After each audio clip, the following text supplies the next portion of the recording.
aspirations of being a world champion or anything like that. I think it was all a case of, you know, I just wanted to be, you know, I knew on the island I was sort of like, you know, pretty much had it to myself for a lot of years and that. And see, back in the early 70s and that, there was a couple of Aboriginal guys, Neil Tippo, who got killed in an accident at Conrudall on that, but, you know, there was guys in Dunwich that used to come out and hitch out on the weekend and come out and go surfing. You know, we were the only guys around. You know, we didn't see anyone. And there was periods of the whole Christmas time. If you saw another guy or another guy with a surfboard, you nearly had to run up and talk to him because it was just such a shock to the system. You know, we'd leave our boards on the headland all week. We wouldn't even take them home because there was no need. There was no one there, no one around. So I think, you know, that the main objective in the 70s was, you know, get a job, do your apprenticeship and come out of it that way. You know, that was what was indelibly printed in your brain from, you know, the high school days or whatever, you know, to get out there and be part of society.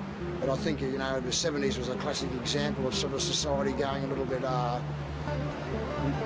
know, different directions, and sort of everyone did their own individual different things. But that's pre-leg rope days, you know, so once you're muffed, you're swimming, you know, and so, but in those days it was pretty good because I think a lot of the crew these days, they put too much emphasis on that on the leg ropes and that, where they haven't really done the hard yards, you know, like chasing your boards 20 times a day sort of thing. And, you know, when they, you know, rave on about the Nutrigrain Ironman, I think that's all sort of like a late starting thing. I think a lot of the guys that grew up in the 70s and that, they were, you know, we just did it.